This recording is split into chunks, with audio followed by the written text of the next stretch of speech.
अस्सलाम वालेकुम dear students, उम्मीद करता हूँ कि आप सब खैर वाफियत से होंगे। तो आज के दिन हम मैकेनिक्स 2 को स्टार्ट करेंगे। तो चलिए आइए हम स्टार्ट करते हैं। कॉपी पेंसिल निकाल लें और नोट्स बनाना स्टार्ट करें। मैकेनिक्स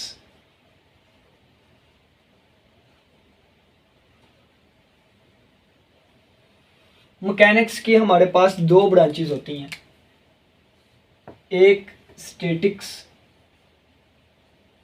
और एक डायनामिक। अगर हम स्टैटिक मैकेनिक्स की बात करें तो इसमें बॉडीज़ रेस्ट में होती है, साकन होती है, हरकत नहीं कर रही होती। लेकिन अगर डायनामिक की बात करें तो डायनामिक में बॉडी मूव करती है, बॉडी मोशन में होती है। तो यहाँ हम लिख लेते हैं कि स्टैटिक में बॉडी जो है वो इन रेस्ट यानी कि रेस्ट में होती है, साकन होती है, हरकत नहीं करती। लेकिन अगर हम डायनामिक की बात करें तो यहाँ पे बॉडी जो है वो मोशन में होती है, body in motion, body move करती है। जब यहाँ पे हमारे पास बॉडी मूव करती है यानी कि डायनामिक मैकेनिक्स होगी, तो इसको मज़ीद दो ब्रांचेस में डिवाइड किया गया है। इसको मज़ीद दो ब्रांचेस में डिवाइड किया गया है। एक हमारे पास आएगी काइनेमैटिक्स और एक हमारे पास आती है काइनेटिक्स। अगर हम काइनेमैटिक्स की बात करें तो यहाँ पे बॉडी की मोशन को डिस्कस किया जाएगा without reference of external force, external force को नज़रअंदाज करते हुए। और अगर हम काइनेटिक्स की बात करें तो इसमें बॉडी की मोशन को डिस्कस किया जाएगा with the reference of external force, यानी कि एक्सटर्नल फोर्स को भी ज़ेरे बहस लाते हुए। तो हम यहाँ लिखेंगे विदाउट यानी कि बॉडी की मोशन को डिस्कस करेंगे without the reference of external force, बैरूनी फोर्स के रेफरेंस के बगैर, फोर्स। और अगर हम यहाँ बात करें तो यहाँ आएगा with the reference of, with the reference of external force. यहाँ पे फोर्स को भी स्पेशली साथ डिस्कस किया जाएगा। तो आज के लेक्चर में हम मैकेनिक्स बाय क्यूके गौरी के चैप्टर नंबर 7 को स्टार्ट करेंगे, काइनेमैटिक्स। ठीक है, तो यहाँ पे मैकेनिक्स बाय क्यूके गौरी का चैप्टर नंबर 7 होगा, चैप्टर नंबर 7 काइनेमैटिक्स। इस चैप्टर में हम एक्सटर्नल फोर्स को ज़ेरे बहस लाए बगैर बॉडी की मूवमेंट, बॉडी की मोशन को डिस्कस करेंगे। ठीक है, काइनेमैटिक्स। तो चैप्टर नंबर 7 काइनेमैटिक्स पढ़ने से पहले हमें कुछ टर्म्स का पता होना चाहिए जिनको हम डिस्कस करते हैं। सबसे पहले हम बात करते हैं डिस्प्लेसमेंट की। डिस्प्लेसमेंट, अगर हम छोटी क्लासेस से देखें तो एक होता है डिस्टेंस और एक होता है डिस्प्लेसमेंट। डिस्टेंस हमारे पास एक स्केलर क्वांटिटी होती है, जबकि डिस्प्लेसमेंट एक वेक्टर क्वांटिटी होती है। तो हम इसको आर वेक्टर कहेंगे, आर वेक्टर। ठीक है, और डिस्प्लेसमेंट हमारे पास शॉर्टेस्ट डिस्टेंस होता है, shortest distance between two points, दो पॉइंट्स के दरमियान कम से कम फासला डिस्प्लेसमेंट होता है। ठीक है, अगर हम इस डिस्प्लेसमेंट में कोई इंस्टेंटेनियस रेट ऑफ चेंज देखें, यानी कि लम्हाती तब्दीली देखें, डिस्प्लेसमेंट में जो चेंज आएगा उसको हम वेलोसिटी कहते हैं, वेलोसिटी। और इंस्टेंटेनियस रेट ऑफ चेंज यानी कि लम्हाती तब्दीली जो है उसको ज़ाहिर करने के लिए हम डेरिवेटिव लेते हैं। तो इस चीज़ का डेरिवेटिव लेंगे with respect to t. Time के रिस्पेक्ट, तो ये हमारे पास वेलोसिटी आ जाएगी और वेलोसिटी को हम v से शो करेंगे, ठीक है। और ये हमारे पास आएगा डेरिवेटिव ऑफ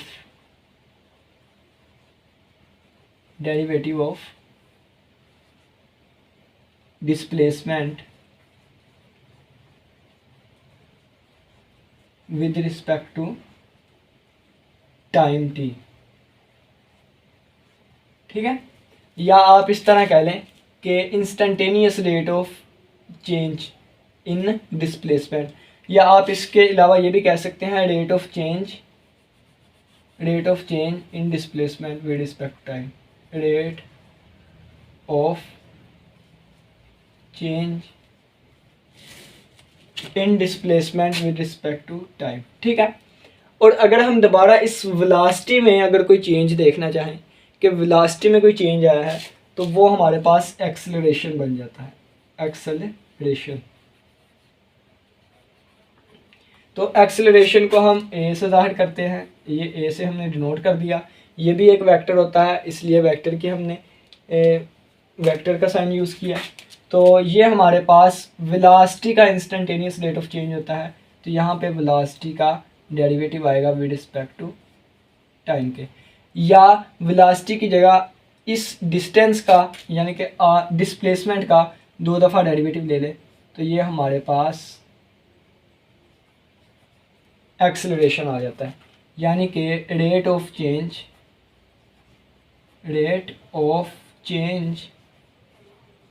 इन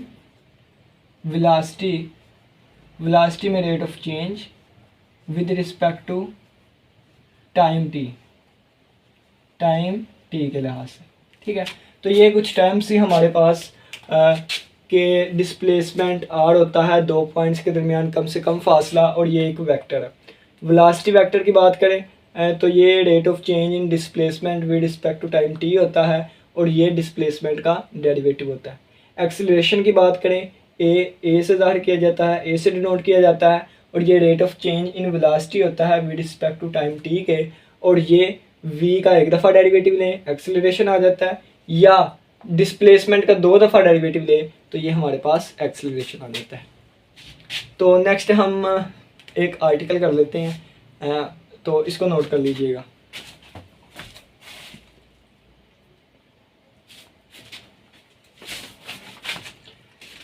अब हम बात करेंगे Cartesian components of velocity and acceleration, ठीक है।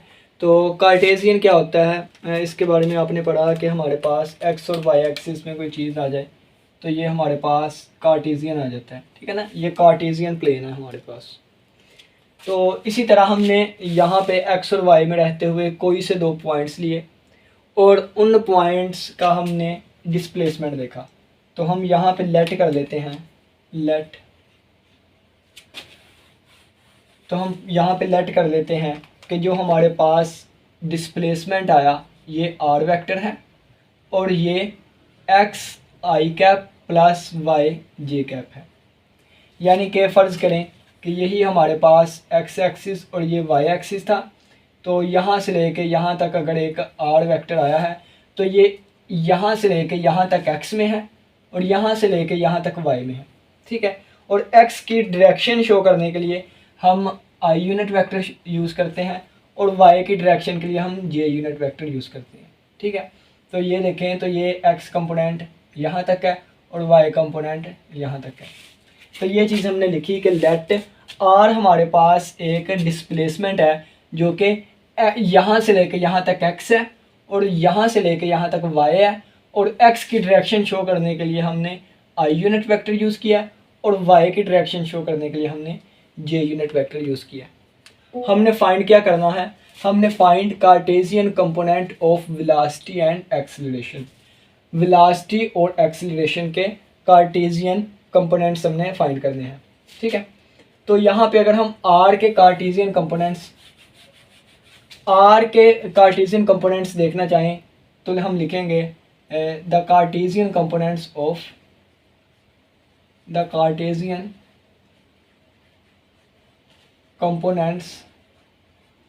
ऑफ इसको अगर हम इक्वेशन नंबर 1 का नाम दें, ऑफ 1 आर या फिर displacement are.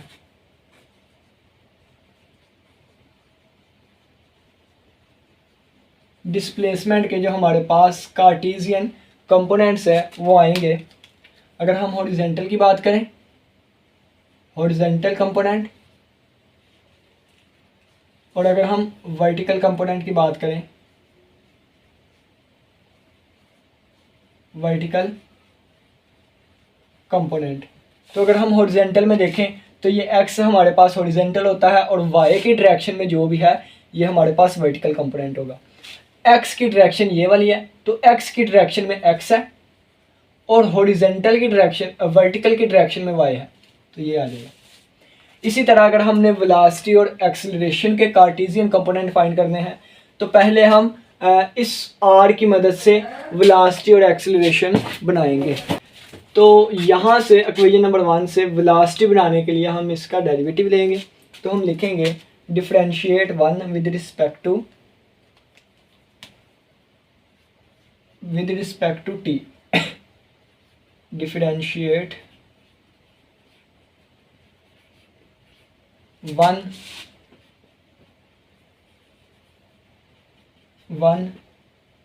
With respect to t we get.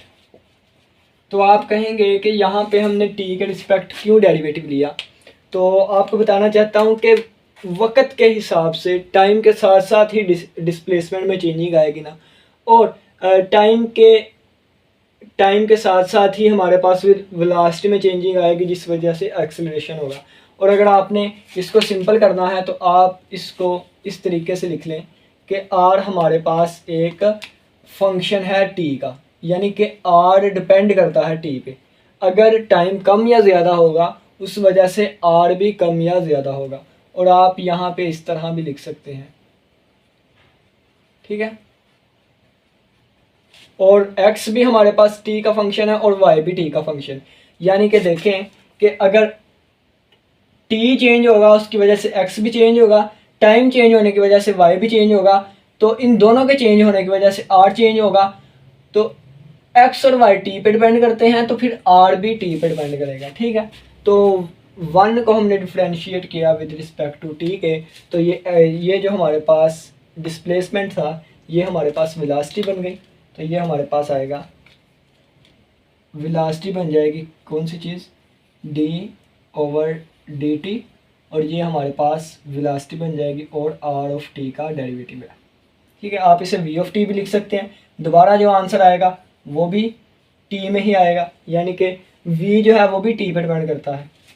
तो यहाँ से जब हम x का डेरिवेटिव लेंगे तो आ जाएगा dx/dt, और इसकी डायरेक्शन i वाली होगी, प्लस dy/dt, और इस j वाले की डायरेक्शन j ही रहेगी। अब यहाँ पे अगर हम कार्टेशियन कंपोनेंट ऑफ डिस्प्लेसमेंट थे, यहाँ पे कार्टेशियन कंपोनेंट्स ऑफ वेलोसिटी होंगे, तो हम लिखेंगे the Cartesian components of displacement था यहाँ पे वेलोसिटी है, तो वेलोसिटी और वेलोसिटी के कंपोनेंट्स हमारे पास क्या होंगे, तो यहाँ पे हम हॉरिजेंटल लिख लेते हैं और यहाँ पे वर्टिकल। तो अगर हम हॉरिजेंटल कंपोनेंट की बात करें, हॉरिजॉन्टल कंपोनेंट, और अगर हम वर्टिकल कंपोनेंट की बात करें,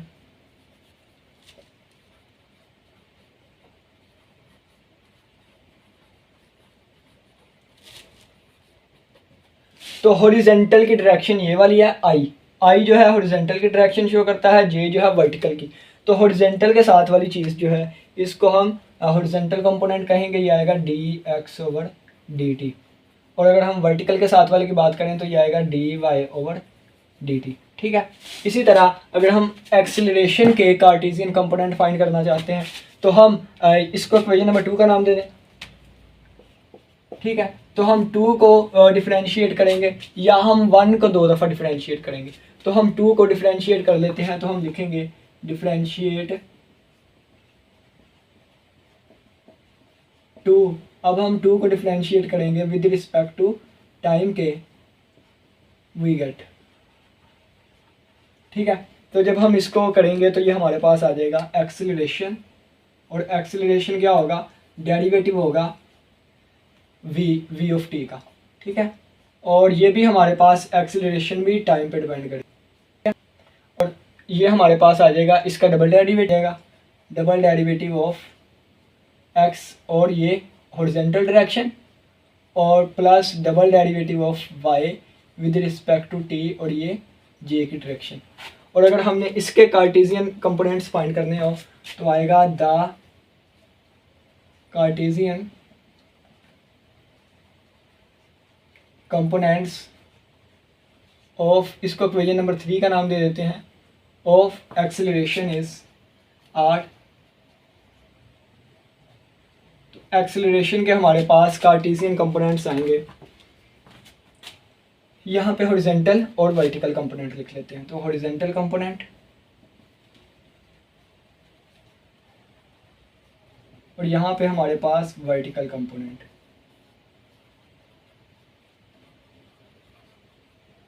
तो हॉरिजॉन्टल कंपोनेंट के लिए हॉरिजॉन्टल की डायरेक्शन में जो चीज़ है, तो हॉरिजॉन्टल की डायरेक्शन में हमारे पास x का डबल डेरिवेटिव है विद रिस्पेक्ट टू t के। और अगर हम वर्टिकल कंपोनेंट की बात करें तो j डायरेक्शन यानी कि वर्टिकल डायरेक्शन के साथ जो चीज़ है, तो ये हमारे पास y का double derivative with respect to t की हो जाएगा। तो ये हमारे पास एक आर्टिकल था, Cartesian components of velocity and acceleration. Next हम एक्सरसाइजेस के कुछ क्वेश्चन करते हैं ताकि हमारा इस आर्टिकल के रिलेटेड कुछ प्रैक्टिस हो सके। तो इस चीज़ को नोट कर लीजिएगा। तो नेक्स्ट हम क्वेश्चन करते हैं। तो ये हमारे पास क्वेश्चन नंबर 1 है, फाइंड वेलोसिटी एंड एक्सीलरेशन। हमने वेलोसिटी और एक्सीलरेशन फाइंड करनी है। If its position is given at that time is given by, अगर एक दिए गए टाइम में इसकी पोजीशन ये है, ठीक है। तो आपको मैंने बना के दिखाया था, ये हमारे पास एक्स एक्सिस होता है, ये वाई एक्सिस, इसके 2 पॉइंट्स है, वहाँ से लेके यहाँ तक का ये आर वेक्टर होगा। और ऐसा वेक्टर जो कि ओरिजिन से स्टार्ट हो उसको हम पोजीशन वेक्टर कहते हैं, इसलिए यहाँ पे उन्होंने पोजीशन कहा गया, ठीक है। तो चलिए आइए हम स्टार्ट करते हैं। अगर हमने इसकी वेलोसिटी फाइंड करनी है तो इसका एक दफ़ा डेरिवेटिव ले लेंगे, अगर एक्सीलरेशन फाइंड करना है तो 2 दफ़ा डेरिवेटिव ले लेंगे, ठीक है। तो इसको हम सबसे पहले इक्वेशन नंबर 1 का नाम देते हैं, इक्वेशन नंबर 1 का नाम दे दिया, ठीक है। अब हम क्या करेंगे, differentiate 1 with respect to t, t के रिस्पेक्ट हम इसको डिफरेंशिएट करेंगे। तो वी गेट, ये आर का डेरिवेटिव लेंगे विद रिस्पेक्ट टू टी के, तो ये वेलोसिटी वेक्टर आ जाएगा, ठीक है। और इक्वल टू, अब ये चीज़ का डेरिवेटिव आएगा और इस चीज़ का डेरिवेटिव टी क्यूब का derivative 3t square power rule के जरिए प्लस 2t का डेरिवेटिव 2 आ जाएगा, और साथ डायरेक्शन एज इट इज़, और प्लस 5t स्क्वायर का डेरिवेटिव पावर नीचे आई 2, तो 5 के साथ मल्टीप्लाई होकर 10t पावर से कम हो गया, और -7 का 0 आ गया, और ये j की डायरेक्शन में। तो ये हमारे पास वेलोसिटी आ गई। अब हम फाइंड करेंगे एक्सीलरेशन। तो एक्सीलरेशन फाइंड करने के लिए हम इसका ही दोबारा डेरिवेटिव ले लेंगे। अब हम करेंगे differentiate 2 with respect to t, ठीक है। तो हम यहाँ पे लिखेंगे differentiate 2 with respect to t के रिस्पेक्ट हमने 2 को डिफरेंशिएट किया, तो वी गेट, यहाँ से हमारे पास आएगा v का डेरिवेटिव हमने लिया अब विद रिस्पेक्ट टू t के, तो ये हमारे पास एक्सीलरेशन वेक्टर बन जाएगा, और ये आएगा इसका डेरिवेटिव 3 2 बार 6 60 आ जाएगा पावर रूल के जरिए, प्लस इसका डेरिवेटिव 0 है, लिखें या ना लिखें, आई कंपोनेंट, प्लस 10t का डेरिवेटिव 10 आएगा, और 0 का डेरिवेटिव 0 ही है, और ये j कंपोनेंट। तो ये हमारे पास आ गया इक्वेशन नंबर 3 जो कि हमारा एक्सीलरेशन है, ठीक है। तो उम्मीद करता हूँ क्वेश्चन की समझ आई होगी। बाकी सारे क्वेश्चन इसी तरह करने की कोशिश करिएगा, उनका लहदा आपको मैं सोल्यूशन सोल्व करके सेंड करूँगा। ये हमने एज ए प्रैक्टिस क्वेश्चन किया एक आर्टिकल के साथ। इसी के साथ इजाज़त दीजिए, अल्लाह हाफिज़, अल्लाह निगहबान। किसी का कोई भी क्वेश्चन हुआ लाजमी पूछिएगा।